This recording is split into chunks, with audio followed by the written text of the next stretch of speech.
Type 2 டயபெட்டிஸ்க்கு நிறைய பேர் metformin tablet சாப்பிடுவாங்க. இப்போ பிசிஓடிக்கும் நிறைய பேருக்கு மெட்ஃபார்மின் டேப்லெட் ப்ரிஸ்கிரைப் பண்றாங்க.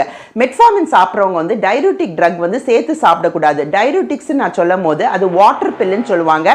அசிட்டோசோலமைட் இது எதுக்கெல்லாம் கொடுக்குறாங்கன்னா ஹார்ட் டிசீஸ் கொடுப்பாங்க, சீஷர் டிசார்டர் கொடுப்பாங்க, குளோக்கோமா கூட கொடுப்பாங்க. இது வந்து டைமாக்ஸ்ன்னு சொல்ற பிராண்ட்ல மெடிசன்ஸ் யூஸ்வலி வரும். ஸோ மெட்ஃபார்மினோட இந்த டைமாக்ஸை சேர்த்து நம்ம சாப்பிடக்கூடாது. பிரெமைடுன்னு சொல்லிட்டு அந்த டேப்லெட்டையும் சாப்பிடக்கூடாது. இது யூஸ்வலி வந்து மைக்ரேன்ஸ் கொடுப்பாங்க, சீஷர் டிசார்டர்ஸ் கொடுப்பாங்க. ஸோ இந்த 2 டேப்லெட்டுமே நீங்கள் எச்சரிக்கையாக இருக்கும். மெட்ஃபார்மினோட சாப்பிடக்கூடாது. மெட்ஃபார்மினோட இதை சாப்பிடும் போது என்ன ஆகுதுன்னா நம்மளுக்கு லாக்டிக் ஆசிடோசிஸ்னு ஒரு கண்டிஷன் வரும். தட் இஸ் லாக்டிக் ஆசிட் வந்து நம்ம பிளட்ல கூடி அதால நம்மளுக்கு ஸ்டமக் ப்ராப்ளம், டைரியா, வாமிட்டிங் வரும். சில டைம் வந்து muscle pain, grams, nervous disorder கூட வரக்கூடிய வாய்ப்புகள் அதிகம்.